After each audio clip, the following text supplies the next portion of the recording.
Привіт! З вами Маківка. У Yarn з'явилася новинка – ниточки Dolce Vita.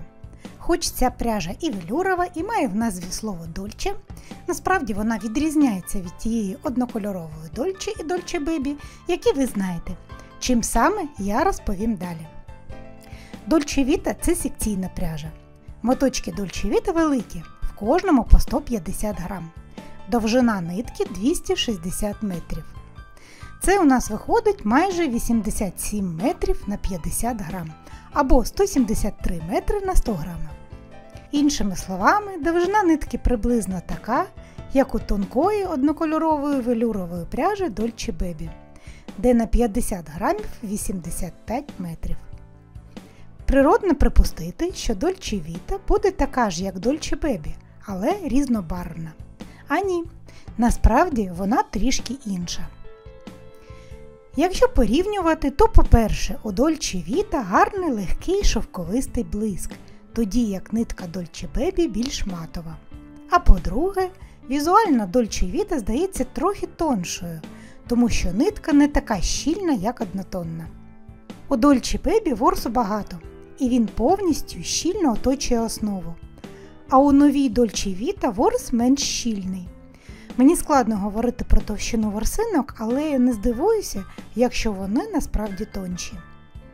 Навіть більше, якщо нитку вирівняти і прибрати закрученість, видно, що ворсинки розташовані не навколо основи, а спрямовані у два протилежні боки від неї, що робить вигляд нитки більш плоским. Просто коли нитка сама по собі закручується, то виглядає більш пухнастою, а не плоскою. Загалом не можна сказати, що Dolce Vita не пухнаста, але вона якось по-іншому пухнаста. На жаль, технології виробництва однієї та іншої Dolce мені невідомі. Тому я можу лише ось так описати зовнішній вигляд. Хоча я підозрюю або припускаю, що різниця в технології виробництва Dolce Vita і Dolce Baby така ж, як у Himalaya Dolphin Baby і Velvet. Кому цікаво, на каналі є відео, де я про це розповідаю. Dolce Vita на дотик дуже приємна, трохи шовковиста і тепла. У складі 100% мікрополіестер. Речі з такої пряжі виходять дуже теплими і м'якими і викликають неймовірно приємне відчуття, коли торкаються до тіла. Dolce Vita дуже цікаво забарвлена. Таке не дуже глибоке, хочеться чомусь сказати акварельне фарбування. Ну справді, дивіться, наче хтось пройшовся пензликом з акварельною фарбою, залишаючи легкий неглибокий слід на білій основі. Десь фарба проникла глибше, десь менше, через що колір має трохи неоднорідний вигляд, а іноді навіть нитка здається потертою. На момент зйомок відео в асортименті було 12 кольорів різних. Є досить яскраві та насичені, є спокійні. У кожному мотку поєднано кілька кольорів. Можливо, через рябі кольори з першого погляду не всі можуть зрозуміти Dolce Vita меланжева чи секційна. Так ось вона секційна, з безперервним фарбуванням. Тобто тут одна й та сама суцільна нитка фарбується різними кольорами. Перехід між кольорами іноді чіткий, іноді не дуже. І все це в межах одного мотка. Я пров'язала один моток повністю. Майже все на спицях 4,5 мм, як рекомендовано на етикетці. І невелику частину гачком 5 мм, знову ж таки, як рекомендовано на етикетці. Хоча нитка здається тонкою, гачком 5 мм, в принципі, в'язати було нормально. Для пледів і одягу 4,5-5 мм – це нормальна товщина. Ширина смуг доволі велика. І, як ми бачимо, смуги різного кольору мають неоднакову ширину. Одні ширші, інші вужчі. В'язати з Dolce Vita дуже легко, ворс не вилазив і не сипався. Насправді я люблю в'язати з велюрової пряжі, бо її приємно тримати в руках. А ще така товста пряжа завжди в'яжеться дуже швидко. Якби ще не було проблем зі з'єднанням ниток двох мотків і хованням кінчиків, то взагалі було б ідеально. Але ми з вами обізнані і знаємо, що при в'язанні пледів і одягу стикування ниток потрібно виводити в шов. З одного мотка у мене вийшло полотно приблизно 63 на 43 см.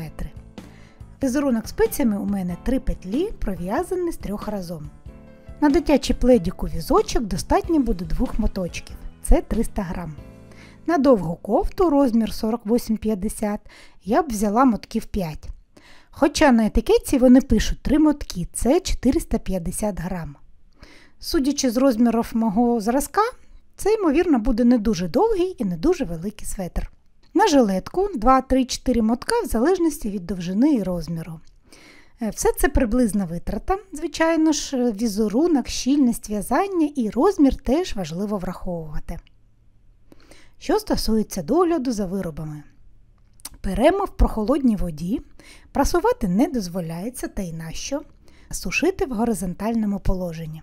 Ну що ж, давайте спочатку намочимо і подивимося, линяє воно чи ні, а потім я полотно закину у пралку і дізнаємося, наскільки воно цьому зрадіє. Ну, як бачимо, тут все добре. Вибираю стандартне повсякденне прання в прохолодній воді. Отже, прання в пральній машині сама нитка витримала добре, і я не бачу різниці в зовнішньому вигляді і стану ворсу. Не витримав той візерунок, який я використовувала, бачите? Частина, пров'язана гачком, взагалі жодних змін не зазнала.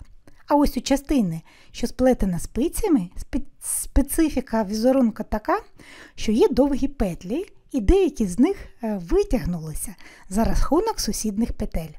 В принципі, я можу це виправити, підтягаючи кожну петельку окремо. Просто доведеться повозитися. Роблю для себе висновок, що, можливо, потрібно було в'язати спицями не 4,5, а 4 мм. А ще краще, якщо прати в машинці, то або вибирати режим делікатного прання, або класти виріб у спеціальний мішок для прання. Ну а так, в принципі, сама нитка прання в машинці переносить нормально. Залюбки почитаю ваші відгуки про пряжу Dolce Vita. Що ви зв'язали, скільки моточків на це пішло і чи сподобалася вам пряжа. Ще хочу сказати, що такого типу всілякі цікаві пряжі можуть додаватися в асортимент торгової марки тимчасово. Тому, якщо хочете спробувати, не затягуйте. На цьому все. Творчого вам натхнення, всього найкращого, бувайте!